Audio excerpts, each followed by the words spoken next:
Hello students, how are you. तो आज हम इस वीडियो में क्लास फोर्थ सोशल साइंस का चैप्टर नंबर 11 और नेचुरल रिसोर्सेज कवर करेंगे। तो ये हमारी क्वेश्चन आंसर रिवीजन सीरीज़ है। तो इसमें हम इस चैप्टर के सारे क्वेश्चन आंसर को अंडरस्टैंड करेंगे, समझेंगे और उनको लर्न करेंगे। ठीक है, पूरी की पूरी बैक एक्सरसाइज को भी। अगर आपने इस चैप्टर की एक्सप्लेनेशन का वीडियो नहीं देखा तो डिस्क्रिप्शन बॉक्स में उसका लिंक डाल दूंगा, वहाँ से आप वह भी देख सकते हो। तो 1 से लेके 10 चैप्टर तक मैंने एक्सप्लेनेशन की वीडियो और क्वेश्चन आंसर रिवीजन सीरीज़ की वीडियो बनाई हुई है। अगर आपने वो देखनी है तो उनका लिंक भी मैं डिस्क्रिप्शन बॉक्स में डाल दूंगा, वहाँ से जाके आप वह सारी देख सकते हो। Now let us start this chapter. हाँ जी, चैप्टर 11 और नेचुरल रिसोर्सिस। हाँ जी, तो सबसे पहले हम चेक पॉइंट को देखते हैं। कहता है कि राइट 4 एग्जाम्पल ऑफ ईच। तो सभी की 4 एग्जाम्पल लिखनी है। गिफ्ट ऑफ नेचर मीन्स कि कुदरत का गिफ्ट जो हमारे लिए है। तो यहाँ पे सिंपली है, कुछ भी लिख सकते हो। वाटर है, कुदरत ने हमें दिया हुआ है। सॉयल मिट्टी प्रदान की हुई है। एयर प्रदान की, हवा प्रदान की हुई है। ठीक है, फ्री ऑफ कॉस्ट जो होते हैं वो सारे इसी में आ जाएंगे। सनलाइट है, ठीक है, वेजिटेशन है डिफरेंट तरह की। तो ये सारे नेचुरल रिसोर्सेज है, कोई भी चार आप इसमें लिख सकते हो।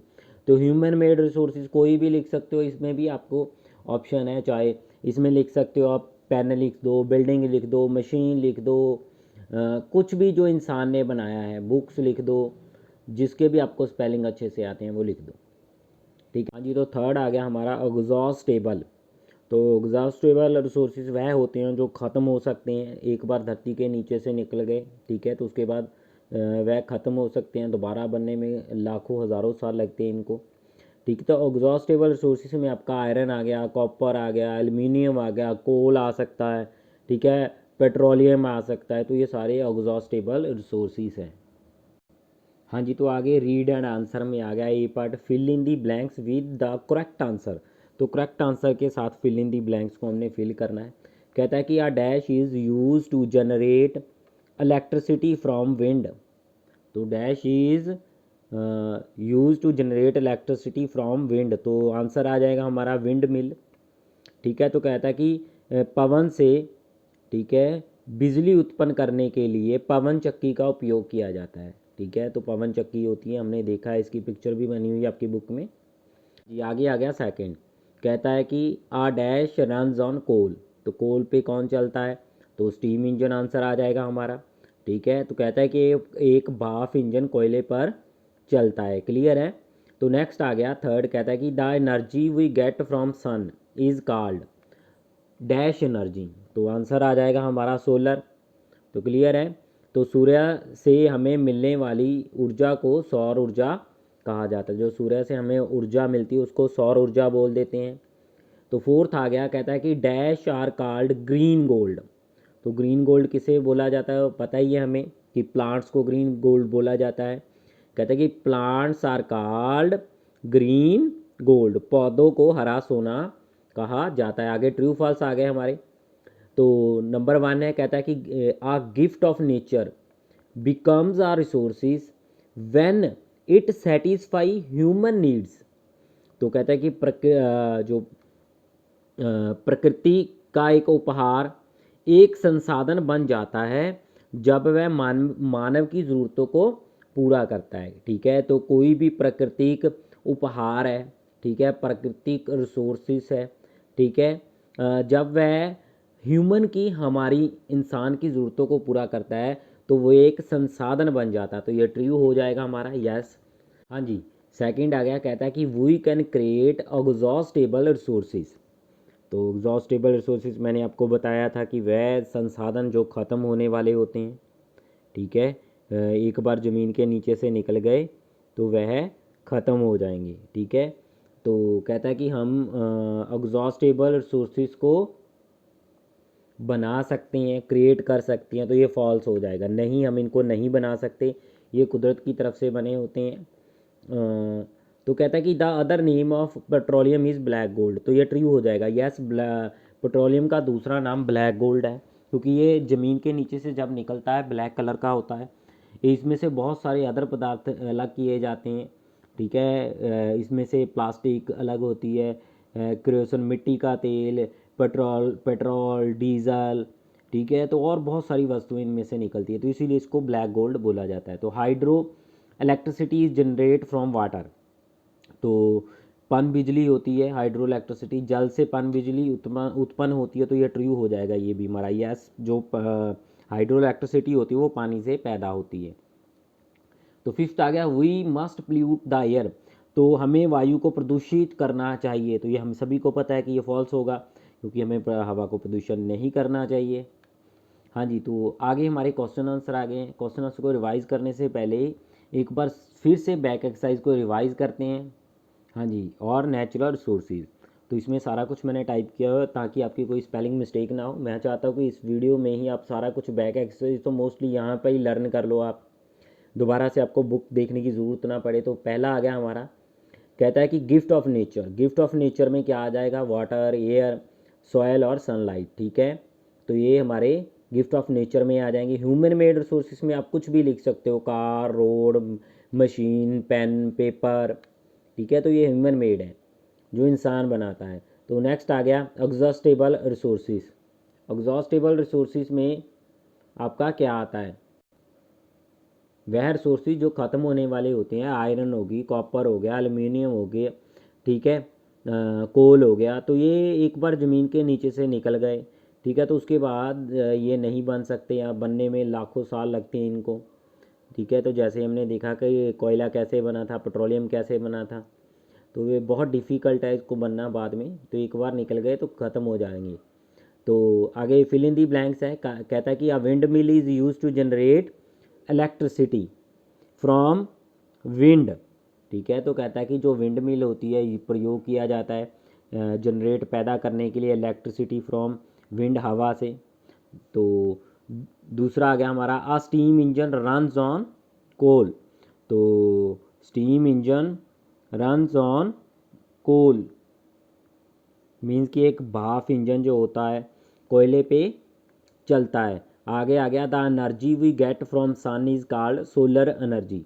ठीक है, तो सूर्य से मिलने वाली ऊर्जा को सौर ऊर्जा कहा जाता है। तो plants are called green gold, तो पौधों को हरा सोना कहा जाता है।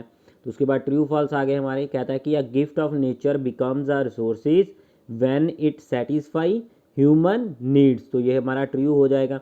क्यों, कहता है कि प्रकृति का एक उपहार एक संसाधन बन जाता है जब मानव की ज़रूरतों को पूरा करता है वह। ठीक है, तो ये ट्रू हो जाएगा। तो we can create exhaustible resources, तो एग्जॉस्टेबल रिसोर्सेज वह होते हैं जो एक बार ख़त्म हो जाए दोबारा से नहीं बन सकते, तो ये कुदरत ने बनाए होते हैं, मोस्टली लाखों हज़ारों साल लगते हैं इनको बनने के लिए, तो हमें इसे दोबारा से नहीं बना सकते, तो ये फॉल्स है। हमारा आंसर इसका क्या हो जाएगा, फॉल्स। कहता है कि the other name of petroleum is black gold, तो ये हमारा आंसर हो जाएगा ट्रू, यस, दूसरा नाम पेट्रोलियम का ब्लैक गोल्ड है। तो आगे ये कहता है कि fourth hydro electricity is generated from water, तो कहता है कि जल से पन बिजली उत्पन्न होती है, तो ये भी हमारा ट्रू हो जाएगा, यस।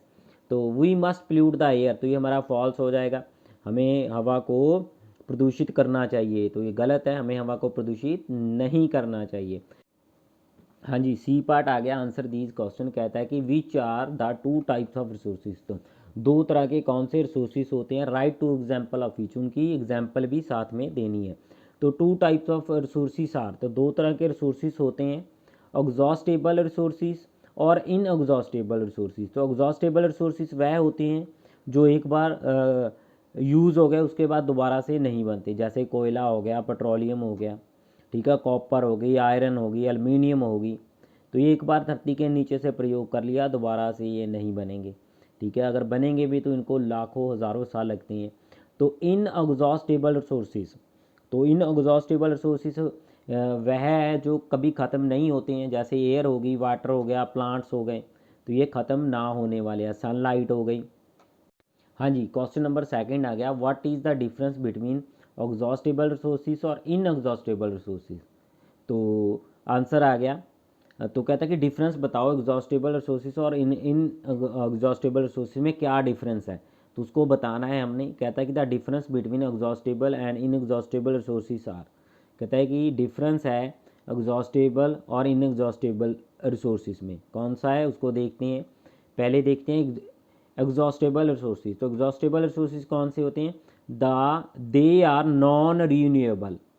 तो यह नॉन रीन्यूएबल होते हैं, मीन्स कि ये दोबारा से नहीं बनते।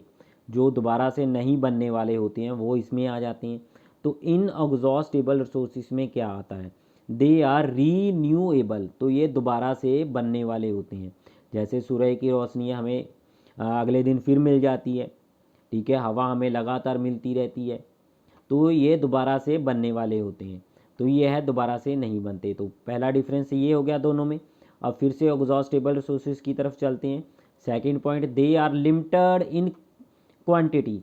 तो ठीक है, तो ये क्वांटिटी में लिमिटेड होते हैं, मीन्स कि एक बार जितने निकल गए, ठीक है, तो उसके बाद दोबारा से ये नहीं बनेंगे। इनकी एक क्वांटिटी लिमिटेड क्वांटिटी है, मीन्स कि ये मात्रा में सीमित होते हैं, ठीक है, जितनी इनकी मात्रा निकल गई उसके बाद ये नहीं बनेंगे। तो they are unlimited in quantity, ठीक है, तो ये मात्रा में असीमित होते हैं, ठीक है, ये ना ख़त्म होने वाले होते हैं। तो list the use of coal. तो लिस्ट बनानी है कोयले के यूज़ की, ठीक है, list the use of coal. तो कोयले की यूज़ की लिस्ट बनानी है। कोल इज़ यूज टू, तो कोयले का प्रयोग किया जाता है टू, यूज टू किसके लिए? कुक, खाना पकाने के लिए, हीट, गर्मी के लिए, जनरेट इलेक्ट्रिसिटी, बिजली को उत्पन्न करने के लिए, इन स्टीम इंजन। तो स्टीम इंजन में पुराने समय में स्टीम इंजन में कोयले का ही प्रयोग किया जाता था। अब डीजल से चलने वाले, बिजली से चलने वाले इंजन आ गए हैं। इन फैक्ट्रीज, तो फैक्ट्रीज में तो अभी भी कोयले का यूज़ किया जाता है। तो नंबर 4th क्वेश्चन आ गया आपका, right the names of 3 in exhaustible resources from which electricity is generated. ठीक है, तो कहता है कि तीन इन एग्जॉस्टेबल रिसोर्सेज के नाम बताने हैं from which electricity is generated. तो जिनके द्वारा इलेक्ट्रिसिटी जनरेट की जाती है, पैदा की जाती है, जिनसे बिजली बनती है कह सकते हैं। तो कहता है कि the name of 3 exhaustible resources from which electricity is generated. तो ये सारा मैंने क्वेश्चन में से लिया हुआ, इसका मीनिंग हो गया कि 3 रिसोर्सेज हैं जिनसे बिजली बनती है। नेम है 3 इन एग्जॉस्टेबल रिसोर्सेज फ्रॉम विच, जिनसे बिजली बनती है। कौन कौन से है? सोलर एनर्जी, सूरज से प्राप्त होने वाली एनर्जी, एयर, हवा से, विंड मिल द्वारा, वाटर से, हाइड्रो इलेक्ट्रिसिटी, ठीक है, पानी के द्वारा। क्लियर है? Solar energy, air and water. तो एयर से हमारी विंड मिल द्वारा बनती है, तो वाटर से हमारी हाइड्रो इलेक्ट्रिसिटी बनती है, ठीक है। तो ये हवा से पंचचक्कियों द्वारा बनती है। तो सूरज से ये सोलर पैनल लगा के सीधी उससे एनर्जी प्राप्त कर लेते हैं, बिजली बना लेते हैं। तो 5th आ गया, how can you conserve natural resources. How can you conserve natural resources. Conservation होता है संरक्षण, बचाव उनका, ठीक है। तो कहता है कि आप प्राकृतिक संसाधनों का संरक्षण कैसे कर सकते हैं, उनका बचाव कैसे कर सकते हैं। Easy way to conserve natural resources are. तो कहता है कि ईजी वे, आसान रास्ता है, to conserve natural resources are. तो कौन कौन सा है वो देख लेते हैं। क्लियर है कि प्राकृतिक संसाधनों के संरक्षण के आसान तरीके हैं। कौन कौन से हैं? नंबर 1 आ गया, do not pollute air, water and soil. हमें हवा, पानी और मिट्टी को प्रदूषित ना करें। तो हमें जो हवा है, पानी है, मिट्टी है, इसको प्रदूषित नहीं करना चाहिए। Do not pollute air, water and soil. Number 2 आ गया, plant more trees, plant more tree, अधिक से अधिक पेड़ लगाएं। तो पेड़ लगाएंगे, वायु साफ होगी, ठीक है, तो इससे हमारा जो कुदरती संसाधन है उनका बचाव होगा, ठीक है, हवा साफ होगी। Do not Hunt wild animal, तो जंगली जानवरों का शिकार ना करें, ठीक है, do not Hunt wild animal, जंगली जानवरों का शिकार ना करें।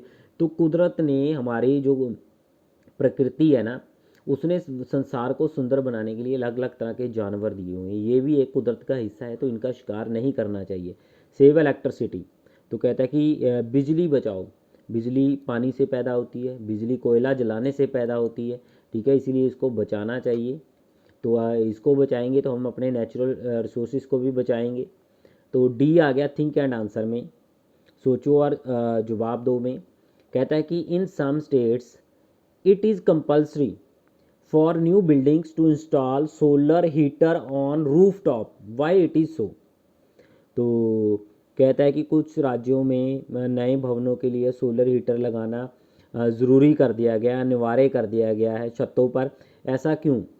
तो कहता है कि by installing solar heater on rooftops we can save electricity. तो कहता है कि छतों पर सोलर हीटर लगाकर हम बिजली बचा सकते हैं। ठीक है, अगर पानी गर्म करना है तो उसको बिजली से गर्म करेंगे, बिजली हीटर का प्रयोग करेंगे। ठीक है, तो वो वहाँ पे उसका प्रयोग नहीं करेंगे अगर हमने छतों पर सोलर हीटर इंस्टॉल किए होंगे। कहता है कि दस वी कैन कंजर्व और रिसोर्सेज। तो कहता है कि इस प्रकार हम अपने संसाधनों को कंजर्व कर सकते हैं, बचा सकते हैं। सो इन सम स्टेट, इसीलिए कुछ स्टेट्स में इट इज़ कंपल्सरी, ये कंपल्सरी है फॉर न्यू बिल्डिंग्स, नई बिल्डिंग्स के लिए to install solar heater on roof top, तो रूफ टॉप के ऊपर सोलर हीटर को इंस्टॉल करना। तो ये सारा क्वेश्चन में से आ गया, आपने सिर्फ यहाँ से लेके यहाँ तक लर्न करना है। क्लियर है? तो इसी के साथ हमारा ये चैप्टर कंप्लीट होता है। वीडियो अच्छी लगी चैनल को सब्सक्राइब करके घंटी वाला बटन प्रेस कर देना ताकि मेरी आने वाली वीडियो का नोटिफिकेशन आप तक पहुंच पाए। Thanks for watching this video.